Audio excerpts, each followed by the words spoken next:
अस्सलाम वालेकुम, welcome to my channel. कैसे हैं आप सब? आई होप सो कि सब लोग खैरियत से होंगे। अल्हम्दुलिल्लाह मैं भी खैरियत से हूँ जी। तो जनाब आज मैं आपके लिए लेके आई हूँ बहुत ही मज़े की ज़ायकेदार रेसिपी, जो कि बहुत ही कम वक्त में और बहुत ही आसानी से बन जाती है। और यकीन जाने जब आप इस रेसिपी को बनाएंगे तो सब लोग उंगलियाँ चाटते रह जाएंगे। तो उसके लिए अज़ा जो है वो मैंने वीडियो के शुरू में ही बता दिए हैं। और यहाँ पे हमने क्या किया है, 6 चम्मच बेसन को लिया है, उसको अच्छे से तवे पे भून लिया है, लाइट गोल्डन सा कर लिया है, हल्की आंच पे, तेज़ आंच पे नहीं करना। उसके बाद उसको ठंडा कर लिया है।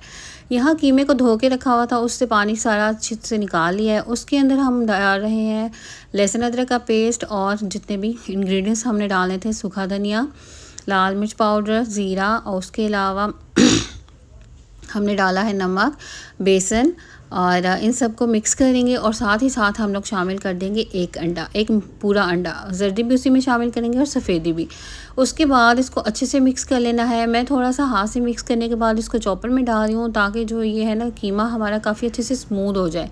और फिर जब हम इसके कबाब बनाएंगे तो ये बहुत ही स्मूथ बनेंगे और बहुत ही फर्म भी बनेंगे, यानी कि ये टूटेंगे नहीं।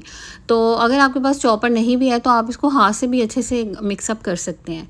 तो यहाँ कीमा हमने कर लिया था मिक्स। मैं आपको बना के दिखा रही हूँ, सिर्फ इतना ही हमने कबाब बनाना है। इससे ना तो ज़्यादा लंबा बनाना है, ना ही बहुत ज़्यादा मोटा बनाना है, क्योंकि जब हम कबाब को ऑयल में डालेंगे तो ये थोड़े से श्रिंक हो जाएंगे और मोटे भी हो जाएंगे। और अगर पहले से ही हम लोग कबाब को मोटा करेंगे तो फिर जो कबाब हैं वो बहुत ज़्यादा मोटे हो जाएंगे और अंदर से पकेंगे भी नहीं। इसलिए इनको बहुत ज़्यादा मोटा मोटा नहीं बनाना।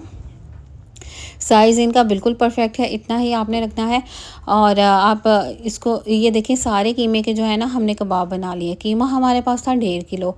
आप गाय का भी ले सकते हैं, मटन का भी ले सकते हैं और चिकन का भी ले सकते हैं, ये आपकी अपनी मर्ज़ी है। यहाँ कीमे के कबाब बन चुके हैं। अब हमने डाला है 1 कप ऑयल कढ़ाई के अंदर, उसको थोड़ा सा गर्म किया। उसके अंदर हमने डाल दी है यहाँ पे 2 बड़ी साइज़, मीडियम साइज़ की जो होती हैं प्याज, उनको स्लाइस की तरह काट लिया है। और उसके अंदर हमने ऑयल के अंदर हमने कर दिया है शामिल। अभी हम इसको ना हल्की आंच, दरमियानी आंच पे ही थोड़ा सा सॉफ़्ट कर लेंगे। हमने इसको ब्राउन बिल्कुल भी नहीं करना, सिर्फ हमने इनको सॉफ़्ट करना है। तो उसके बाद इसमें शामिल कर दिया है साथ साथ ही ज़ीरा, ताकि ज़ीरा जो है वो अभी स्टार्टिंग में इसको अगर ऐड कर देते हैं तो बहुत अच्छा सा टेस्ट आ जाता है, खुशबू भी बड़ी अच्छी आएगी। यहाँ हल्का सा कहीं कहीं गोल्ड कलर आया है प्याज में, तो हमने शामिल कर दी है इसके अंदर। इसी तरह आपने लेयर बना के कबाब जो है रख देने हैं, सेपरेट सेपरेट करके रखिएगा। इस तरह वो चिपकेंगे भी नहीं और जब आप इनको हिलाएंगे तो ये टूटेंगे भी नहीं। थोड़े थोड़े करके हम इनकी लेयर्स बनाते जाएंगे कबाब की।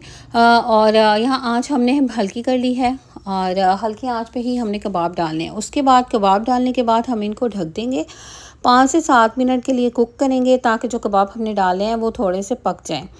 उसके बाद जितने आहिस्ता आहिस्ता 3 लेयर बनाएं या 4 बार, आप जितना भी कीमा हो आप 4 हिस्सों में डिवाइड करके उसको बनाएं। तो आपने बारी बारी ही लेयर्स बनानी है, एक ही बार में सारे कबाब शामिल नहीं करने।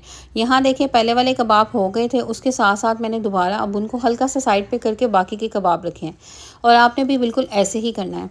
और उसके अलावा जो मैंने आपको पेस्ट दिखाया है, वो 1 किलो टमाटर लेके मैंने उसके अंदर शामिल किया था आधा ग्लास के करीब पानी, और मैंने उसको अच्छे से जो है उसका पेस्ट बना लिया था। अब यहाँ पे आप देख सकते हैं कि सारे कबाब हमारे हो गए हैं, इस तरह से हल्के से फ्राई हो गए हैं। अब हम इसमें शामिल कर रहे हैं अपने मसाला जात। मसाले की क्वांटिटी कितनी है वो वीडियो के शुरू में ही मैंने बता दी थी। तो चलें जी, इनको शामिल करते हैं। नमक है, हल्दी है, लाल मिर्च है, कुटी हुई मिर्च है, और उसके साथ गरम मसाला है और सूखा धनिया पाउडर है। अब इन सब को शामिल कर देंगे कढ़ाई के अंदर, और इसी तरह से आपने भी फैला के डाल देना, क्योंकि बहुत ज़्यादा मिक्सअप नहीं करना पड़ेगा फिर आपको, और कबाब टूटेंगे भी नहीं। और जब आपने कबाब को हिलाना है तो बड़ी एहतियात के साथ हिलाना है, हल्के हाथ से, और ज़ोर से चम्मच नहीं इसके अंदर हिलाना। अगर आप चाहें तो दोनों साइडों से कपड़े से पकड़ के कढ़ाई को, उससे भी आप इसको हिला सकते हैं। इस तरह ये होता है कि कबाब जो है वो टूटेंगे नहीं। तो यहाँ हमने मसाले को कर दिया है अच्छे से मिक्स, और अभी मिक्सअप करने के बाद हम इनको पकाएंगे तकरीबन 5 से 10 मिनट। ढक्कन दे देंगे कढ़ाई का, और हल्की आंच पे जो है हम इसको 5 से 10 मिनट पकाएंगे।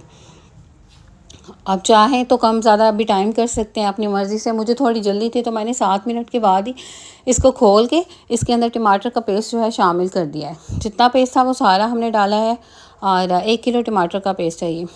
तो यहाँ जनाब हमने सारा शामिल कर दिया है।